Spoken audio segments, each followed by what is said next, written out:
PAX is too much fun. Hi.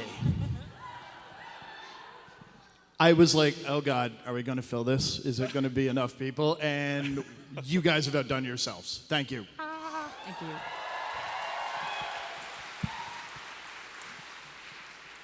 So first off, can we get a round of applause for like our amazing ASL interpreter here? There's a team of them. And they'll be swapping off, and so they're going to handle this, and it's going to be amazing. And I'm not gonna make it weird. I'm not gonna make it weird. Okay, cool. Done making it weird. Okay, so we are here to do a little talk about the future and the past and the present of all time, but mostly about Dragon Age. And I need to find my clicker and make sure it's working. Used to have a light, so I'm a little terrified. Let's find out. Let's find out if it works. Oh, it does. Excellent. All right, then. So who have we got with us here today? Actually, you know, before I dig into us, I want to talk about you guys for a second. First off, Dragon Age Inquisition for us was an amazing success. It was one of the fastest-selling games in BioWare's. It was the fastest-selling game in BioWare's history. It received great critical scores. It was one we're all very proud of, and it was a challenging game for us to make. So for all of you who have come to see us at PAXs or have spotted us at San Diego Comic-Con, I just want you to give yourselves a cheer because you guys are the reason that this is so good. Do it.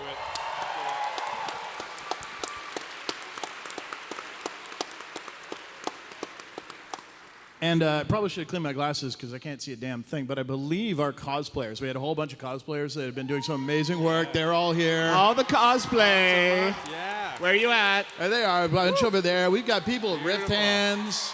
Beautiful.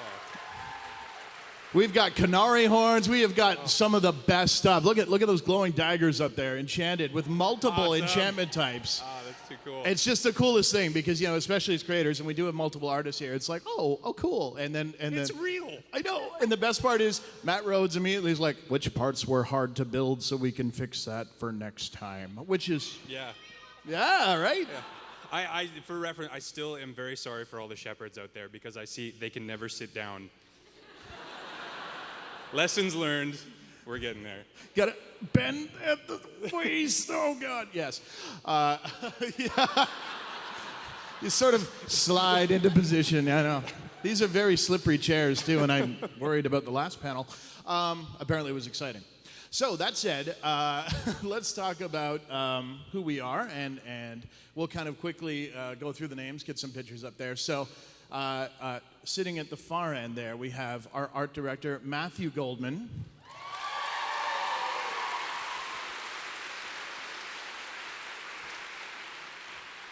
Starting off the middle, we have our lead concept artist and stylish man about town, Matt Rhodes.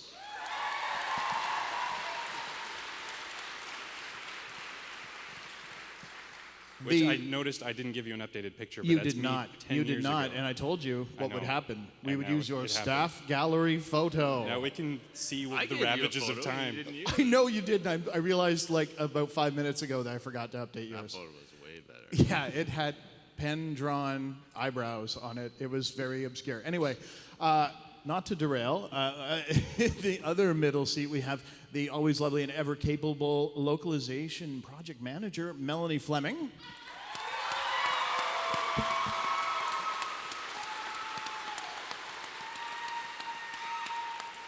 She's got her own fan club. You can hear them. They're over there.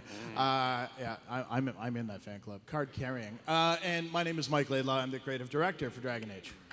Mike Laidlaw. He's creative. I'm going to say laid, and you're going to say law. Laid. Laid. Law. Laid. Oh, yeah, Laidlaw.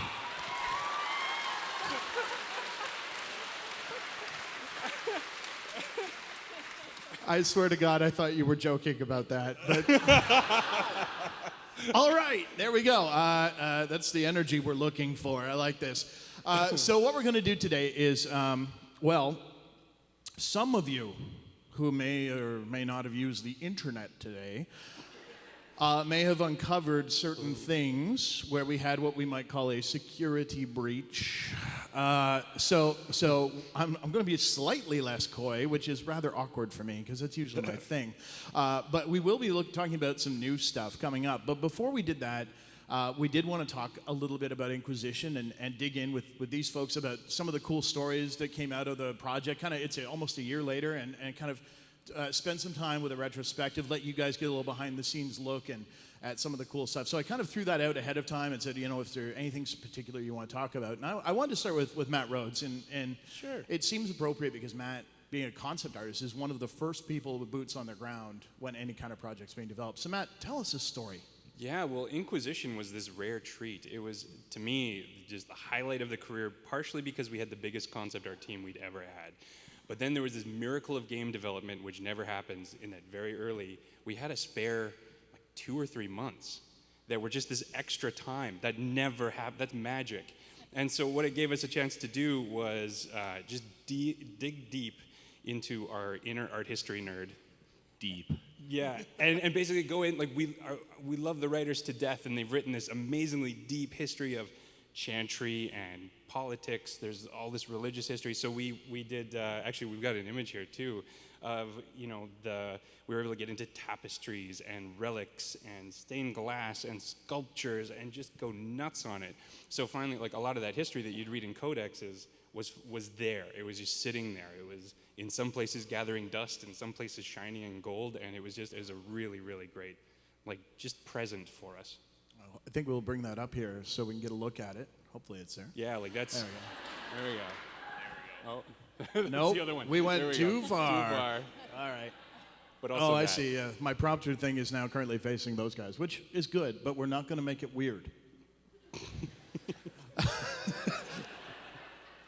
Awkward pause. Keep going, Matt.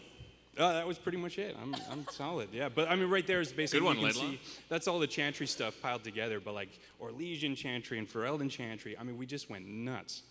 It was like Nuts. being at art history summer camp. You could probably take a Thedosian art history course now. Art history. Matt's going full hype man. So you guys ended up doing these for all the different major factions, right? Yeah. You dug into Diviner, you dug into Orlais, Yeah. And they all had this kind of spread. We didn't bring them. Yeah. Is there any particular highlight in this one, anything there? That, I know for me, the kind of religious iconography is one of my favorite kind of series of works you guys did. Yeah, I mean, Nick Thornborough went completely bananas on the stained glass. So much so, I mean, we started trying to put it everywhere in game, but even in the lunchroom at work, we had these windows on the inside, and we just said, well, let's go for it. And they printed up see-through stickers of these stained glass. So we actually have the stained glass in the office now, and The one with the human sacrifice makes me I don't so like that. hungry. Yeah. Then there was spoilers in those, so then we can do interviews in the lunchroom for a while. Totally. Because we couldn't show those images. Yeah. The worst part was, I remember once there was some local magazine doing up-and-comer business leaders, and it was Aaron Flynn with the Inquisitor helmet, 2 pieces of weaponry, a thing of sushi, because for some reason the angle was, what's your favorite restaurant in town? And bloody decapitations and murder delves in the background. And I don't think anyone really registered that that's what was on this stained glass, but that's what went to print. And welcome to Bioware. Let me show you our dungeon. So the best part was terrible. Aaron's look of I'm like, Aaron, how's it going? And just kind of doing the creepy nod. And he was like, okay, I'll back away. Goodbye, Mr. Flynn, sir. It's been a pleasure. But yeah, those turned out incredibly well. And when you're doing the concept thing, one thing, it's a little bit something I want to talk about, but I mean, I thought Inquisition was great for you guys kind of pitching ideas to the design team. That was one of my Yeah. favorite beats. So Well, and that's another reason it was just such a delight and still a highlight for me, because everyone was so open. The team had worked together through Origins and 2 and onwards, and it was just now we were able to work together, I think stronger than ever before. I mean, we were able to pitch, I mean, this is a little maybe ahead of schedule, but we were able to pitch followers, the Iron Bull came from drawings first, and then got the writers excited. They wrote them out. It's, Not the only one he got excited. well, yeah. He's so awesome. But yeah, it's become a really collaborative thing. I mean, just even there was that dragon image, in the absolutely. flames. There was just one image. We were trying to explore some stuff. I had watched The Rescuers Down Under, and when when he grabs the snake and says, "You got to take us where we're gonna go," and I thought that would be great to do that to a dragon. And you drew it. And I drew it, Yeah. and then Laidlaw, you came in and were like, make that in the game. Yeah, yeah. We're gonna do it, and that's for spoiler warning. It's been a year. You're too late. That's where that optional part of the mythology came from. Was it would be awesome to have a dragon of your own, and so that was another place where we could do 2 variations. But that one being able to stare it down and having it just fly off, and it'll come once, which that's kind of sad. But anyway, sad for the dragon. I mean, it didn't turn out so well at the end of the game as we found out. Yeah. No. That worked out awesome. 2 dragons like punched each other in the mouth with their mouths. That was awesome. That worked out perfect. I wonder to what degree the fact that we did that in like the animated movie and it was so cool there. We're like, well, that's going in the game. I mean, that was kind of neat. That could just become punctuation at this point. Isn't punching each other in the mouth with their mouths just kissing? No, because it's like violent kissing, so. Yeah, acceleration comes into it. So it's even better kissing. Yeah.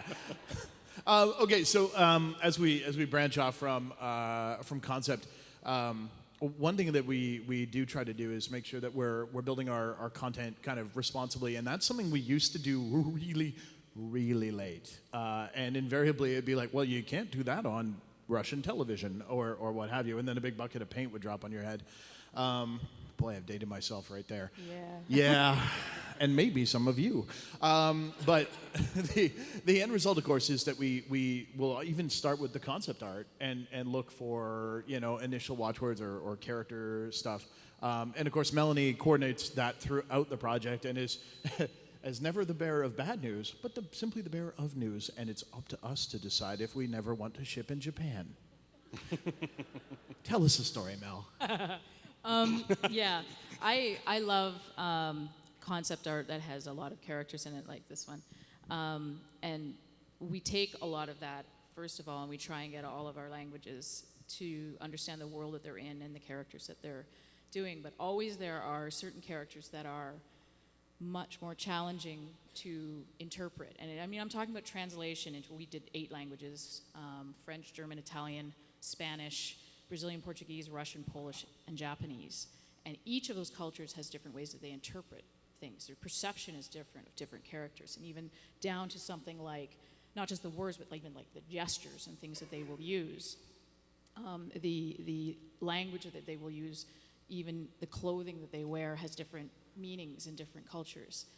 Like Solus was a challenge for us because he was, it was very important to us to make sure that he was interpreted as a very kind person, that everybody in the world mattered to him and how they were treated, and to try and get that across. Solus is sympathetic and hunky. He's sympathetic and hunky. That was important. Cole was a challenge as well because he had so many non sequiturs, and you want it to be a non sequitur that makes no sense, but doesn't make too much not sense. And that is very hard in translation because you have to explain what the joke means enough that they can then make it not make sense again. And so the writer for Cole was Patrick Weeks, and so there was a lot of times where I would go in and go, okay, tell me about that joke and what does that mean? And he'd go, oh. And how many plots of major movies have you spoiled in this particular dialogue? Because Cole has something like 15 of those, right? Yeah, and 2 and other hours video later, games, I would have all these notes, and he would just be, I need a drink of water. I need to go find him. And he has a reference to Gone Home. Yeah, he does. Yeah, it's amazing. Like, and of course you have to get those to the translators. And be like, okay, yeah, you may not know this game. Oh, there were movies and books and films they had never heard of, and I'm trying to explain those movies to them. So there was a lot of literature around Cole.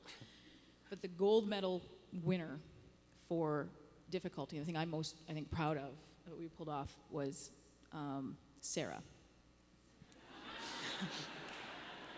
Now, as you know, Sarah is, I think, similarly to Iron Bull a little bit, but Sarah is she speaks in the most modern way that we have. She is full of slang and jargon and references, often puns that only work in English, and she's also crass. as hell. So She's inappropriate. yeah, every awesome way that she can be.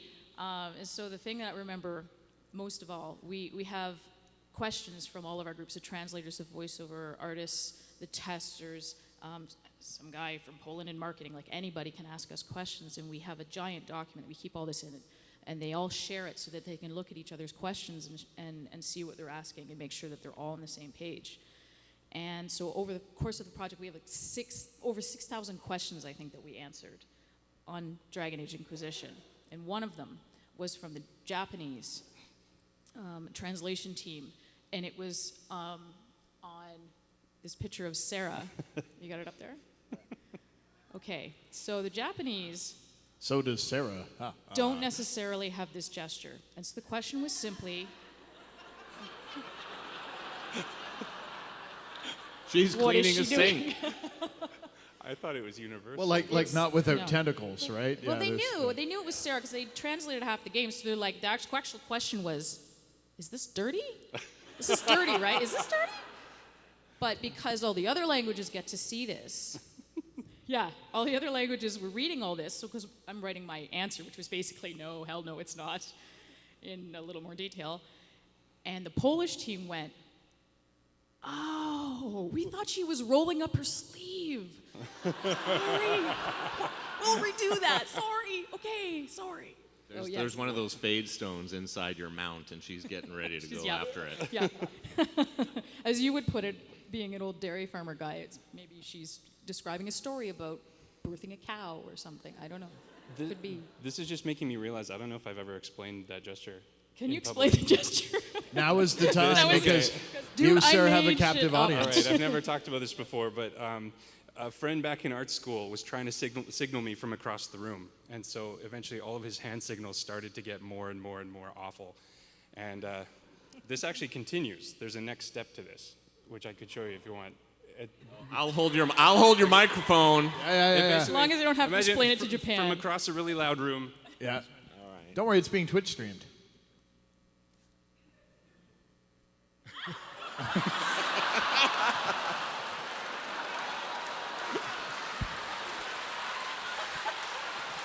Matthew Rhodes, everybody. I am so glad I don't have to explain that to my translator. That's going to be in the next game. Opening cutscene, 45 minutes.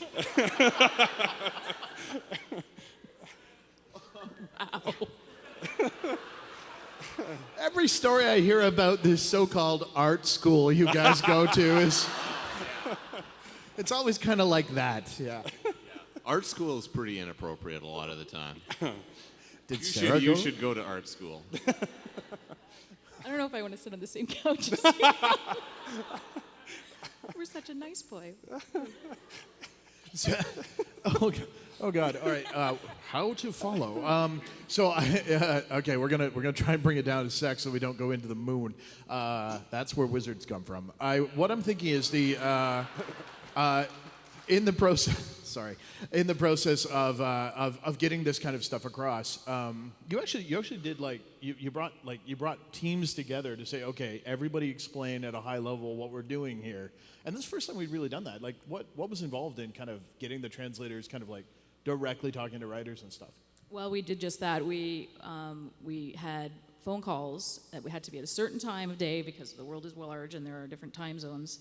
And we brought together the writing team, and we did this for every plot and every follower so that the writer had a chance to explain their vision. Sometimes we brought in cinematics guys as well to explain a certain scene and how it should look. And we tried to get a lot more input for those guys, because the thing about our translators is they are in their native countries. They're all over the world.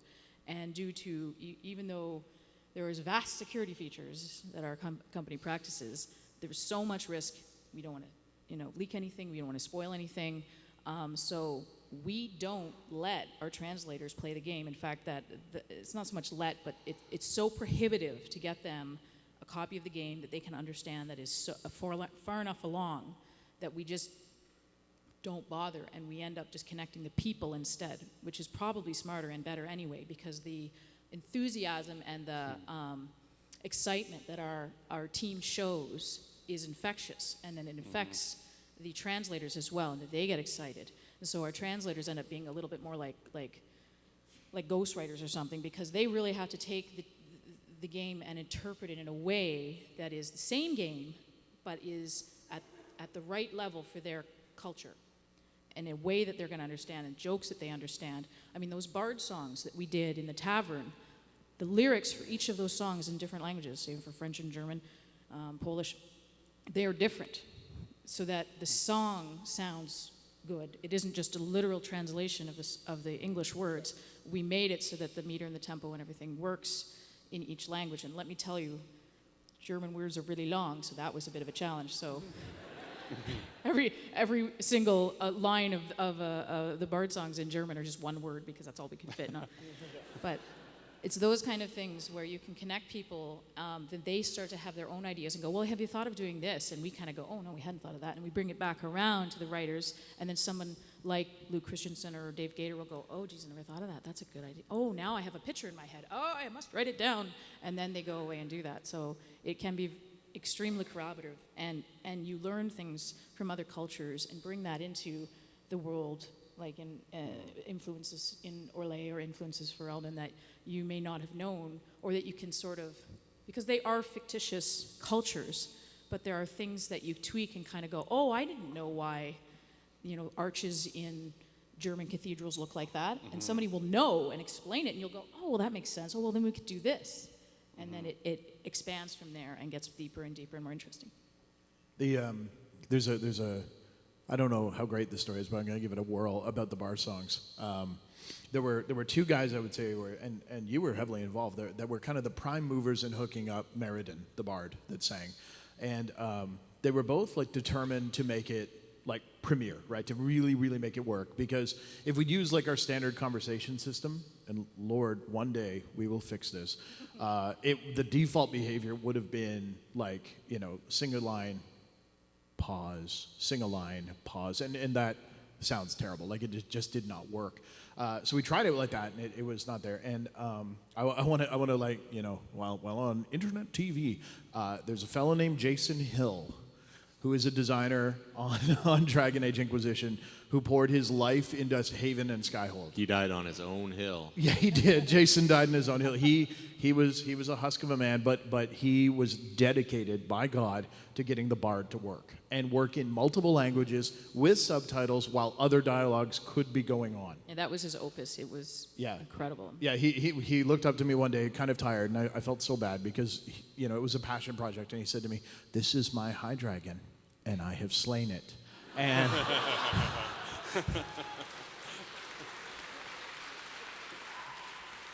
And that's just the most phenomenal feeling, and I felt so proud. And Jeremy Vio, one of our senior sound designers, helped him with it, and of course the casting talent to get.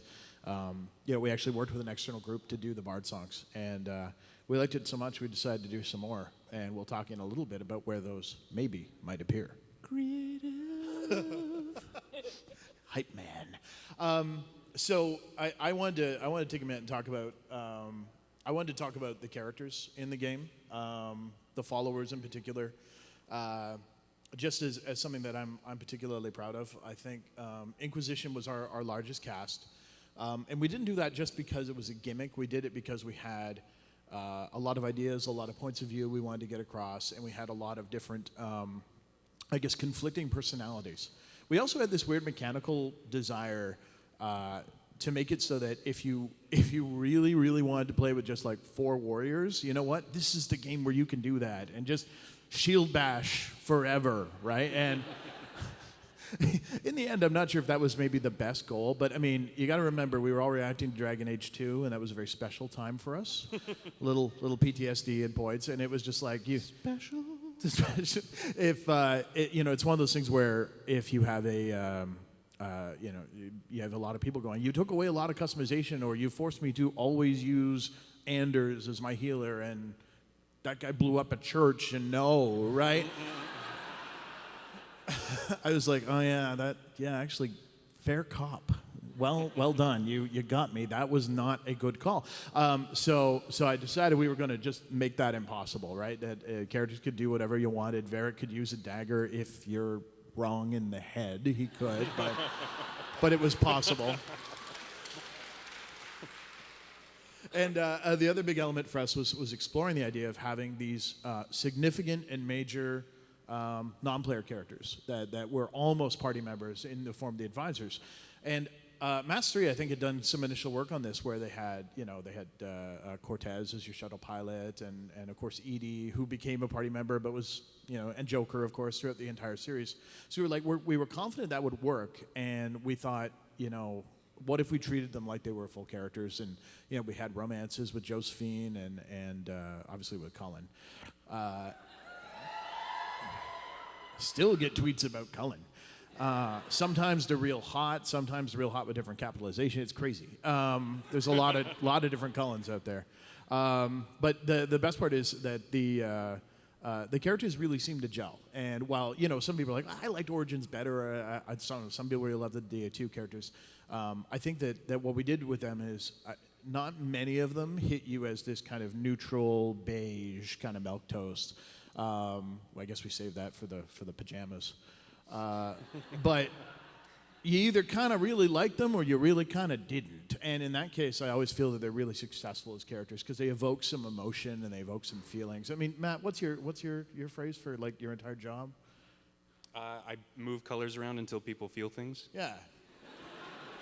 Yeah, it's like that. We move personalities around until people felt things. The other thing I thought was really successful is getting the concept art team on board, getting Matt's buy-in, being able to empower Loke, and of course the designers and so on. I mean, it was not a perfect project. It was a new engine. There were all kinds of communication issues, tons of stuff. But one thing I felt, everybody just kind of understood what was happening around the characters and where they fit in. And if you look really closely, and I always thought this was ingenious, even up to the marketing level and marketing materials and screenshots and stuff, take a look at almost every piece of concept art or production art or marketing art that went out.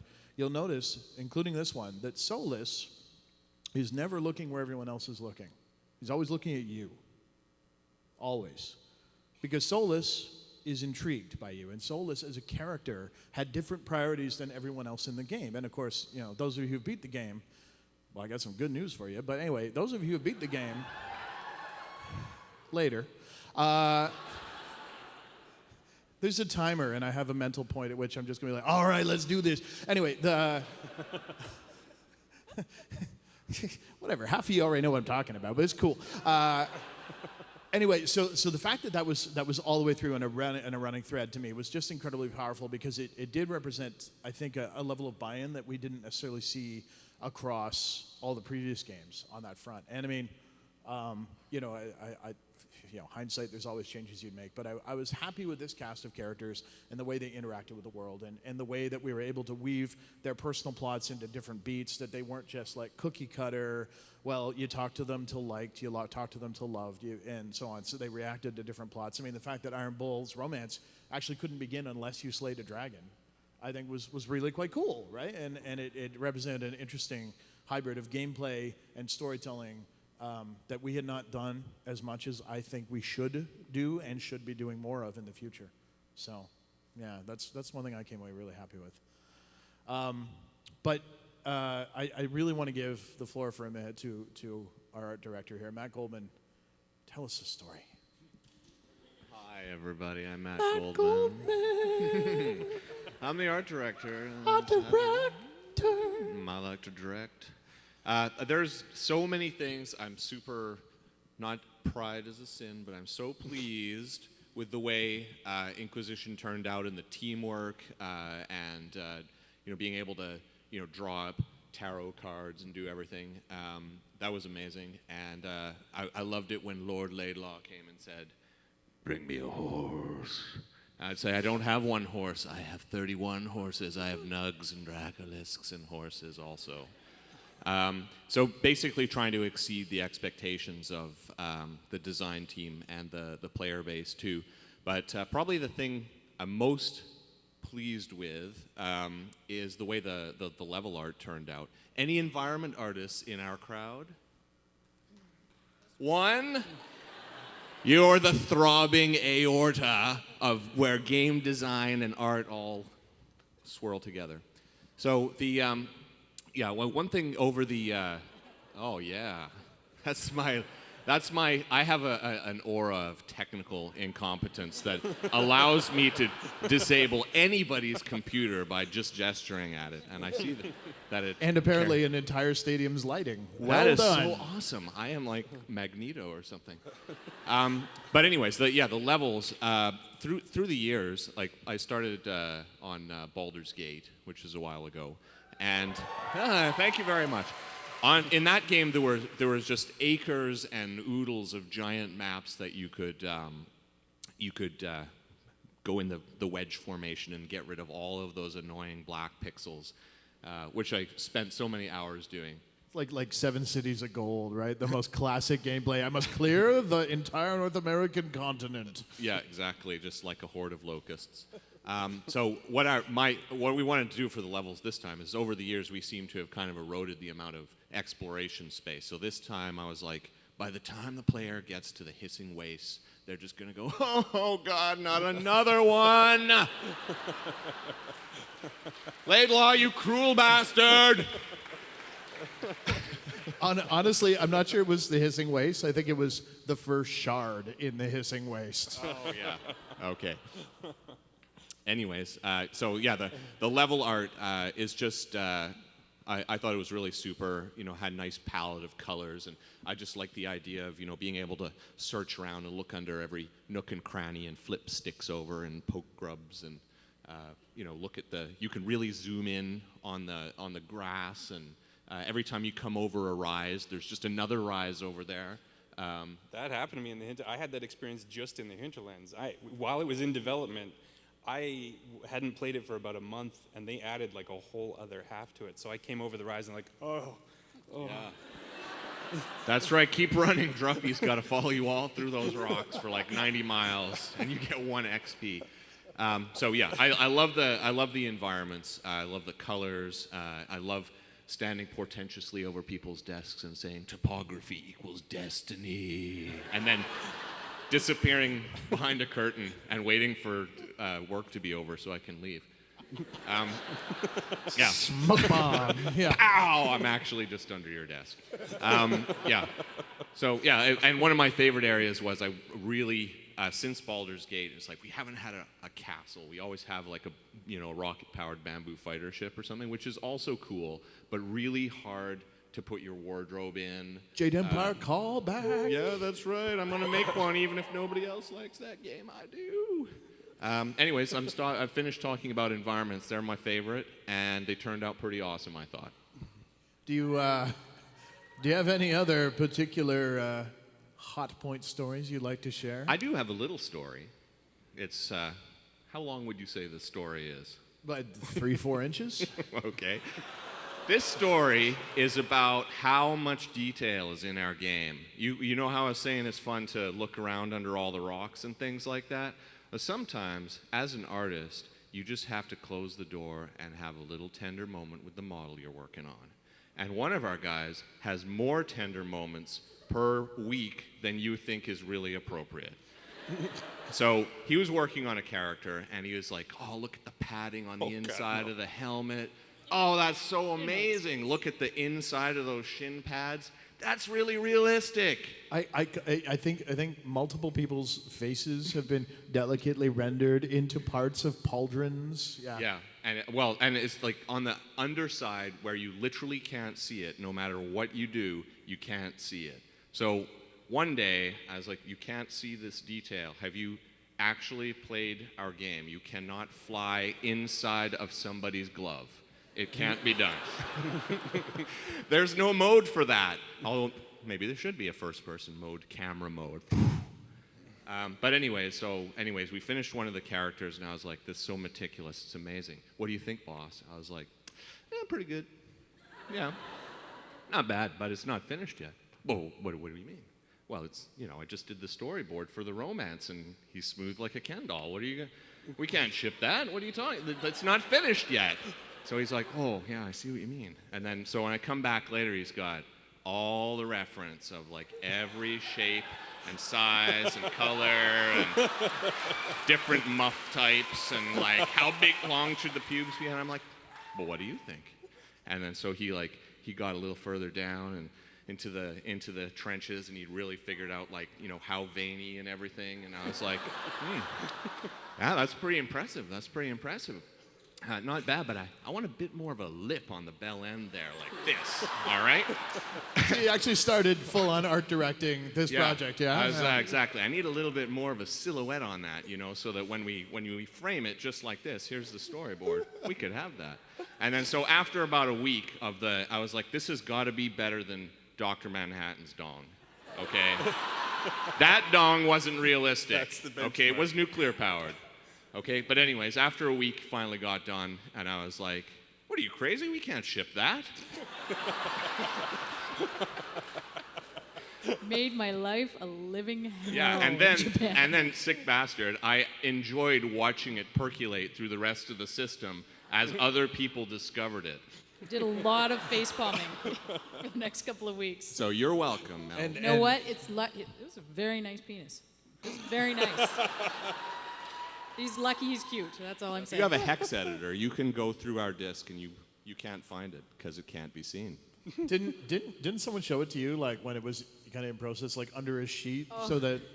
One of our producers, she's very Catholic, and she's not a prude, but she has feelings about what's right, especially what's right and professional at work.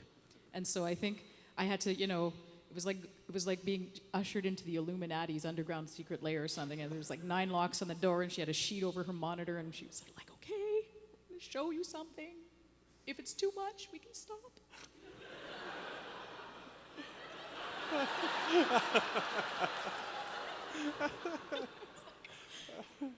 It's a penis. What did you want me to say? What's the question? There's 1,000 GIFs being made right now. Yeah. It'll be you and Mac from Night Court. Yeah. Anyway, it's interesting though. One thing that is worth calling out, just to get a little behind the scenes on game dev, it was actually pretty contentious because I think the word was oh my gosh, we're wasting all this time, but we have all these bugs to fix, all that kind of stuff, and not realizing that what had actually happened was that we were working on the nude for this character anyway, so it wasn't like, oh, we decided to follow this flight of fancy for no good reason. But I think that people have started to do it, and that is to bring the mood down slightly. That is a thing that can happen, especially late in game dev, is miscommunication, and what you'll find is that the willingness to kind of give the benefit of the doubt, there's probably a reason, or this probably isn't as insane as it may seem, does tend to erode as we get a little more tired or as deadlines loom a little bit more closely. And that can be, it's probably one of the biggest challenges of making games, especially games of this size, because this was the biggest team that we'd ever worked on, is keeping that communication flowing, and something that I know personally I've been like, everyone needs to get better at that. So that's, I guess, if you ever come and work on the Dragon Age projects, look forward to that. It's going to be amazing. So I'm looking at a clock here, and I think it may be time that we kind of shift gears a little bit. Thank you. Go, Laidlaw. What you got to tell us? What have I got? All right, so let's recap for a moment, shall we? So I assume most people here have played Inquisition. I hear that won an award or something. A few, yeah.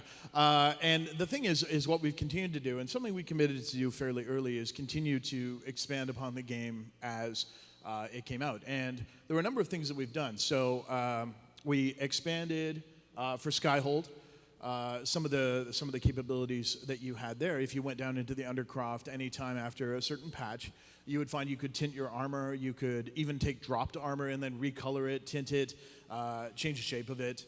And we also added party storage, which was a heavily requested feature. Yeah, exactly, right? And of course we did at the same time, because you're going to make all these fancy, cool, specific color-coded armors, and you need a place to store them, right? That just made sense. And of course weaponry and so on and so forth. So that was something that was always in the initial design. We didn't quite have time to get it for launch, so we said this one's coming out as a patch, right? Free, downloadable, away you go, right? Kind of included in your game. So that we were quite happy with that, and happy that we had the support, I think, even at an EA level, to continue expanding it.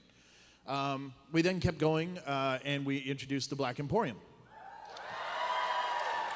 And the black, sorry, what? Oh yeah, Chauncey, of course, being the highlight feature, a micro bear that was notable in that it was the bear that did not destroy you on sight. But the Black Emporium was, of course, a place that was, the mystical store of Dragon Age 2. People were looking for a way to change their character. Maybe the lip shine was a bit high. And among other things. So we decided let's bring the Black Emporium back, and it's available as a free DLC. It has to kind of live outside of patches because of the way the content works, but it is available. So again, I'm kind of recapping this because if you haven't played Inquisition since launch, there's a fair amount of new stuff. We also turn our gaze to multiplayer, and multiplayer, basically, we always intended to and successfully followed the vision, which was to stick with what Mass Effect 3 had done so successfully. And we continue to add new content to it, including new characters. And, in addition to Skywatcher, the Avar, of course, Isabella from Dragon Age 2, who looks good in Frostbite, let me tell you.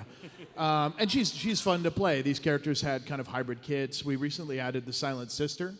She's available as well, kind of a hybrid kind of warrior rogue. And we wanted to continue expanding. In addition, there are new enemies for you to face. The Shabatal Warriors, the Darkspawn have been added as a faction. And of course, the thing that we all wanted, and everyone was like, would you just do it, man? On my Twitter, like it's that easy. Sheesh. Dragons. Because the dragons in Inquisition, we were pretty darn happy with how those came together. Yeah. They were tough, they were big, they were unique fights, and of course the dragons are part of this new level, this Ferelden Castle. They fly around, they throw fireballs, they change the artwork based on what type of dragon you have. So adding dragon slaying as a multiplayer activity was hugely successful. People loved it. We liked doing it. It was a lot of fun. So huge element. And again, if you haven't tried the multiplayer, there actually is a new training grounds module available that will kind of give you a tutorial. There's a sergeant kind of walking you through your first adventure. So it's a little bit easier to get into. And of course, I'm sure there are many people here at PAX who would like to give you a hand and be your friend. Cooperative. And then, of course, we continued on into the single-player realm. Just in case you weren't aware, we did release the Jaws of Hakon. Which added yet another exploration space. Laidlaw, right? Yeah. And with Jaws of Hakon, of course, we dug into the Avar and their culture, their history. We felt they were really interesting, and the origin of the Inquisition, which is a story that we thought, there's a really good story to tell here. And we sort of, we had specced out what happened to the original Inquisition, how they got folded into the Templars and so forth, but we never really dug into that in a specific way in the course of the main game. So that's what Hakon let us do. And then most recently, the folks in Austin helped us out with The Descent. And Descent was very different. It was designed to be a big dungeon crawl right from the beginning. And our hope, and actually this worked out really well, is that the folks in Austin, having been working on Star Wars: The Old Republic, have a lot of experience with dungeons, a lot of experience with creature design, and so forth. And as a result, they are able to build a really amazing dungeon crawl and take you through and revisit the idea of the Darkspawn and maybe learn a little bit about the dwarves. Interesting dwarf factoid. The male player, or the male voice for Varric in German, is the biggest man I have ever met. Like physically? Yeah. Wow. He's huge. And he has a great voice. Well, there you go. Yeah. There you go. German Varric. We should have brought a sample of German Varric. But the thing is, these represent what we've done so far, German Varric aside. Let's talk about what's coming. Huh? Yeah. What you got, Laidlaw? And here's the best part. Even if you done spoil yourself, some of it's still a surprise. Because what we have coming up for you next to talk about is the feature everyone has been asking for, the Golden Nug.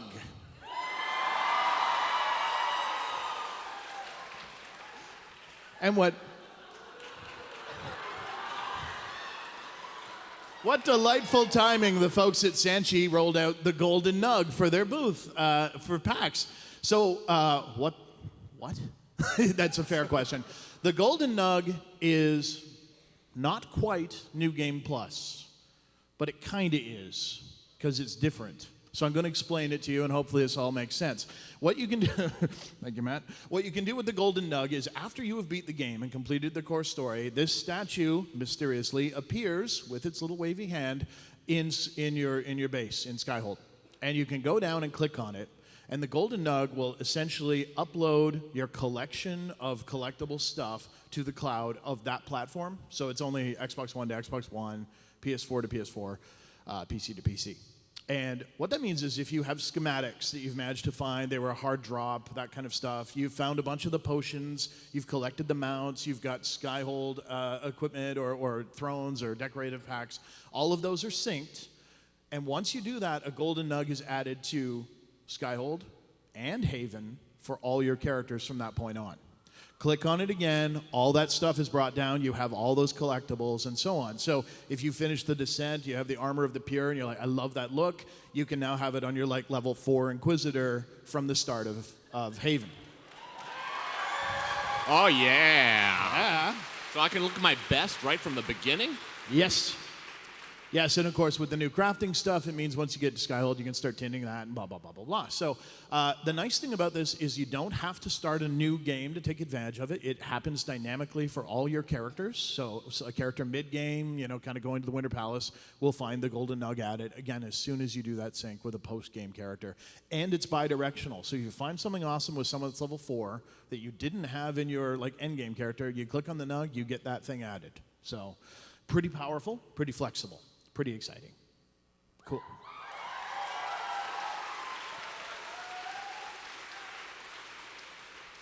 But that's not what you're really here for, right?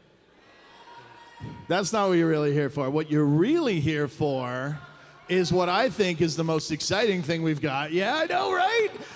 It's the wardrobe.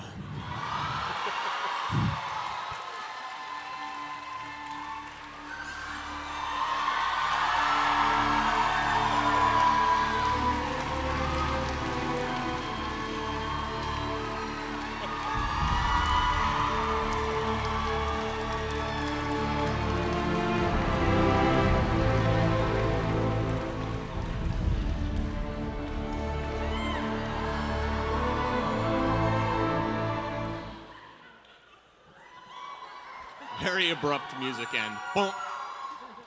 Mic drop. That's it. Thank you. No, I'm kidding. We can finally wash those pajamas. That's right. That's right. Because they're getting a little stiff around the crotch. Yeah.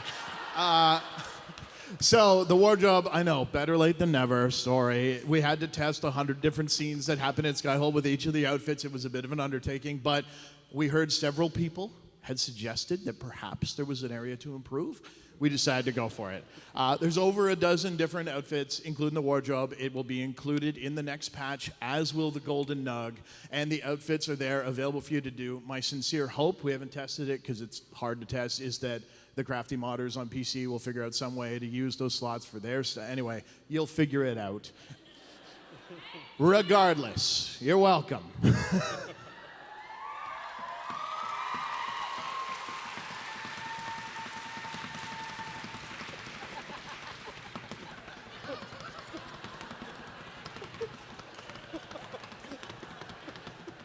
I just want to see how long you can do this.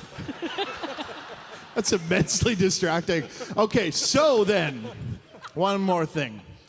And this is the last thing, and it really is the last thing.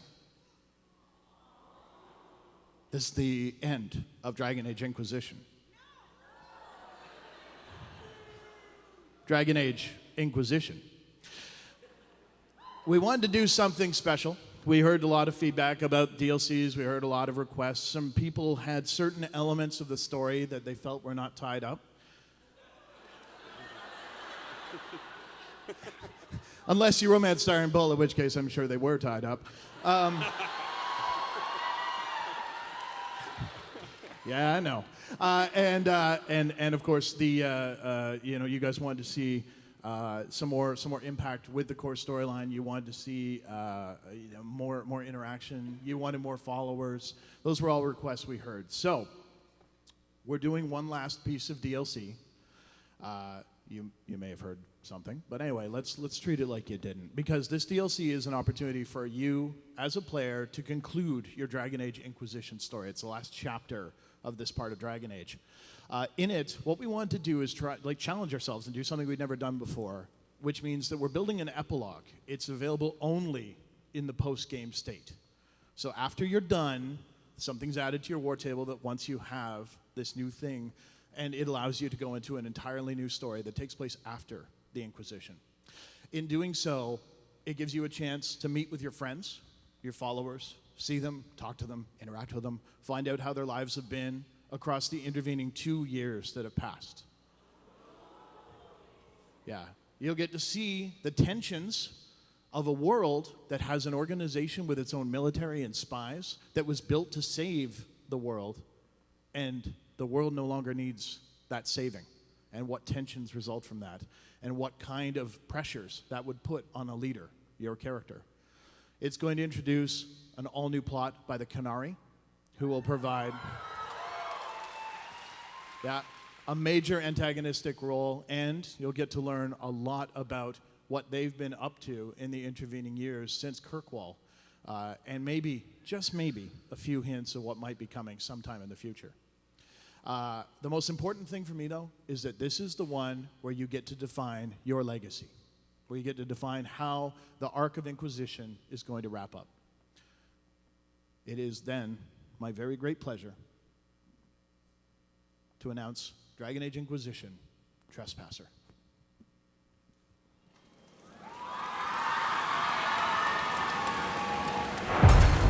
Your duty is done. It is time to end your magic. Kill the Inquisitor. It's been 2 years since the Inquisition proved itself an organization everyone in Thedas could respect. You act as if you're the solution to every problem. How long before you drag us into another war? That time is over.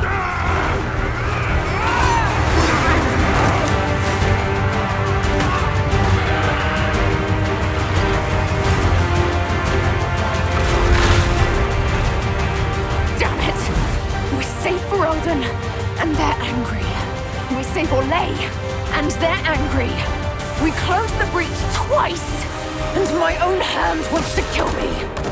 Could one thing in this bloody world just stay fixed?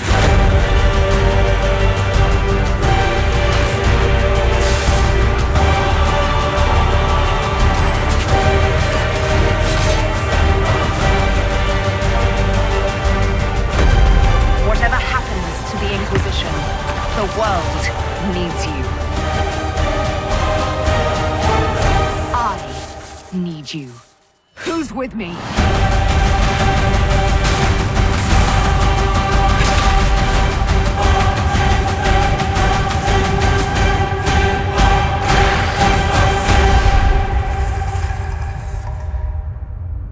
I suspect you have questions.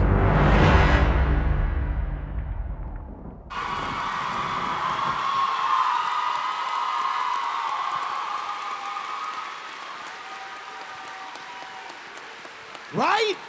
Yeah! Laidlaw!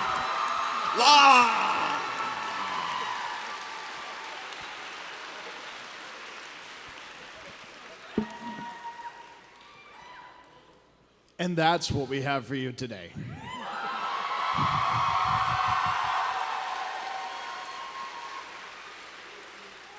All right, well, all good things have come to an end. Thank you for the amazing stories to my fellow panelists. You guys, that was kick-ass.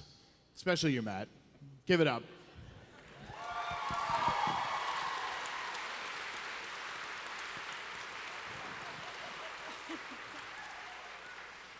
And we of course, we ensured that everybody had an M name for some weird reason. Now, a few call-outs. So we are here at the BioWare base. It's on the second level up that set of escalators near Pine, I think it is. We're there all weekend. We'll be here all the way till Monday.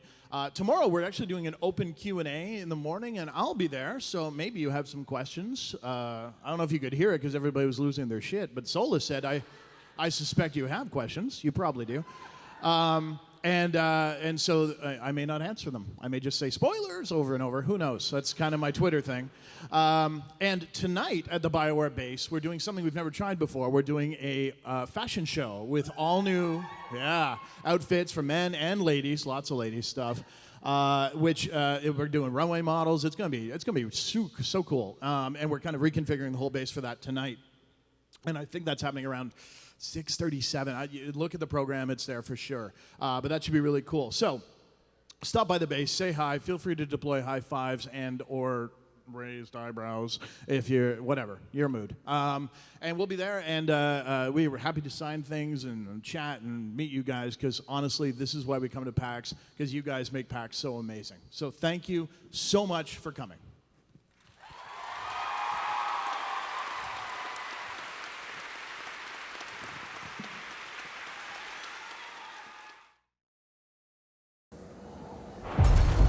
Your duty is done. It is time to end your magic. Kill the Inquisitor.